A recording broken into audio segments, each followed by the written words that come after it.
Hello traders, welcome to trade with Shankha. প্রতিদিনের মতো আমরা আজকে আবার নিফটি প্ল্যান করবো আগামী দিনের জন্য। আমরা যদি কালকে অ্যানালিসিস দেখি, কালকে অ্যানালিসিস আমরা কি ছিল বলেছিলাম, মার্কেট কিন্তু গ্যাপ ডাউন খুলবে। কতটা গ্যাপ ডাউন খুলবে আমরা জানি না, কিন্তু আমরা একটা লেভেল মার্ক করেছিলাম। কোন লেভেলটা আমরা যদি ভিডিও থেকে বুঝতে পারবো যে মার্কেট কিন্তু এই লেভেলটা অবধি যেতে পারে। কোন লেভেলটা অবধি? 23,800, সরি 23,500 কি 700 লেভেলটা আমরা বলেছিলাম, আলোচনা করেছিলাম যে মার্কেট এই যে চ্যানেলটা চলছে, এই যে এখান থেকে একটা চ্যানেল চলছে, এই চ্যানেলের যে টার্গেট, যেটা আমাদের ডাউন ট্রেন্ড চলছিল, তার যে টার্গেট সেটা কিন্তু এই লেভেলে এসে শেষ হবে। মানে এই লেভেল থেকে কিন্তু প্রফিট বুকিং আসবে, এই লেভেলে যারা সেলিং করেছিল। ঠিক আছে, তো মার্কেট যথারীতি এক্স্যাক্টলি পিন পয়েন্ট মার্কেট এই জায়গাতে ওপেন হয়েছিল। কোন জায়গাতে ওপেন হয়েছিল মার্কেট? আজকে মার্কেট ওপেন হয়েছিল 23,878-এ।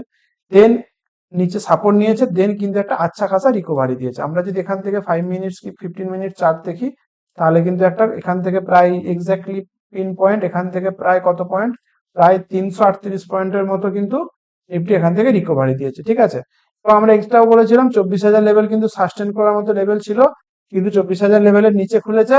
তো যেহেতু 24,000 নিচের লেভেলে খুলেছে, সেহেতু এই লেভেলটা কিন্তু আমাদের জন্য ইম্পর্টেন্ট জোন ছিল। ঠিক আছে, এবারে আমরা কি দেখবো কালকে মার্কেট কি করতে পারে। তো যথারীতি মার্কেট এখানে একটা উইক বুলিশ ক্যান্ডেল বানিয়েছে। কোন জায়গা থেকে? একটা সাপোর্ট লেভেল থেকে কিন্তু মার্কেট কিন্তু একটা উইক বুলিশ ক্যান্ডেল বানিয়েছে। এবং আমরা আরো যদি নজর রাখি, তাহলে কিন্তু এই যে লেভেলটা ছিল, এই লেভেলটা টার্গেটও কিন্তু আমাদের অ্যাচিভ হয়ে গেছে। তো আগামী দিনে আমাদের কি করতে পারে মার্কেট? তো মার্কেটে যথারীতি মার্কেটের ট্রেন্ড কিন্তু ডাউন ট্রেন্ড। কেন ডাউন ট্রেন্ড? পরিষ্কার ডাউন ট্রেন্ড। এখান থেকে কি মার্কেট এইভাবে চলে যাবে? এইভাবে যাবে না। মার্কেট কি করেছে? মার্কেট এইভাবে কন্টিনিউয়াসলি একটা 90 ডিগ্রি একটা ফল দিয়েছে, gap down gap down gap down করে একটা প্রায়, আমি যদি এখান থেকে এই যে সুইং ছিল, এখান থেকে যদি দেখি নানা করে প্রায় 1600-1700 পয়েন্ট 1 2 3 4 5 6 দিনে দিয়ে দিচ্ছে। ঠিক আছে, মার্কেট এখান থেকে কি করতে পারে? মার্কেট এখানে একটা বেস বানাতে পারে। ঠিক আছে, এবং এই যে এখানে একটা গ্যাপ আছে, এই গ্যাপ থেকে যদি আমরা ফিবোনাচি টানি, কেন এখান থেকে এই যে লেভেলটা আছে, এখান থেকে যদি আমরা ফিবোনাচি টানি, মার্কেট কিন্তু এক্স্যাক্টলি 0.5 লেভেলে আছে। তো মার্কেট এই জায়গায় কিন্তু একটা বেস বানাতে পারে এবং কোনো একটা প্যাটার্ন বানাতে পারে। কিরকম? মার্কেট এখানে এসেছে, দেন এখানে কিন্তু কন্টিনিউয়াসলি কিন্তু এখানে হোল্ড করতে পারে, দেন কোনো একটা প্যাটার্ন, এরকম কোনো একটা প্যাটার্ন বানিয়ে যদি ব্রেকআউট করে, সেটা কিন্তু বড় মুভ, সাস্টেন করার মুভ হবে। এইভাবে যদি কন্টিনিউয়াসলি বেড়ে বেড়ে বেড়ে বেড়ে যায়, সেটা কিন্তু সাস্টেন করবে না।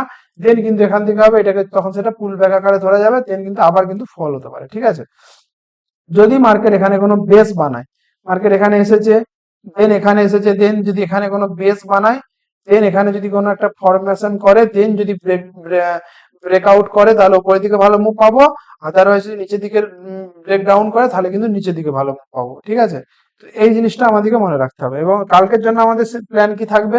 মার্কেট ওভারঅল স্ট্রাকচার বুলিশ, যদি গ্যাপ ডাউন না খুলে, তাহলে কিন্তু মার্কেট এই যে গ্যাপটা আছে, এই গ্যাপটা থেকে যদি আমরা এখানে যদি একটা ফিবোনাচি টানি, তাহলে কিন্তু মার্কেট এই লেভেলটাই ট্রেড করছে, অর্থাৎ মার্কেট এই জায়গায় খানিকটা কিন্তু হোল্ড করতে পারে। কেন? এটা কিন্তু মার্কেটের রেজিস্ট্যান্স জোন। কত?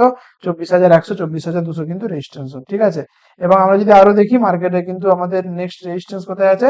24,300। অর্থাৎ এটা কিন্তু মার্কেটের রেজিস্ট্যান্স হিসাবে কাজ করবে।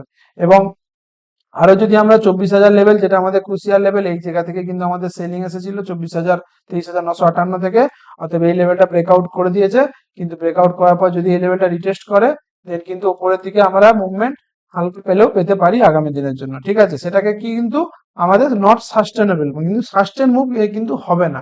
কেন হবে না? যদি কোনো প্যাটার্ন বানায়, তবেই কিন্তু সাস্টেন মুভ করবে, আদারওয়াইজ কিন্তু সাস্টেন মুভ করার সম্ভাবনা কিন্তু খুব কম। যদি এইভাবে আজকের মতো যে এই রিকভারি দিয়েছে, এইভাবে যদি রিকভারি দেয়, তাহলে কিন্তু সাস্টেন করার মুহূর্ত কম। যদি এইভাবে যদি পুল ব্যাক নেয়, দেন যদি এইভাবে বানায়, তখন কিন্তু সেটা সাস্টেন করবে, আদারওয়াইজ কিন্তু সাস্টেন করার সম্ভাবনা কম। ঠিক আছে, তো আমাদের এই সিম্পল প্ল্যান থাকলো কালকের জন্য, কি মার্কেট বাই অন ডিপ করতে হবে আমাদের, এবং টার্গেট থাকবে আমাদের 24,300। কোন লেভেলটা? এই লেভেলটা 24,300। আদারওয়াইজ 24,100 কিন্তু আমাদের কিন্তু রেজিস্ট্যান্স হিসাবে কাজ করবে। ঠিক আছে, তো ধন্যবাদ। ভিডিওটা ভালো লাগলে একটা লাইক করে দিও, চ্যানেলটা সাবস্ক্রাইব করে দিও।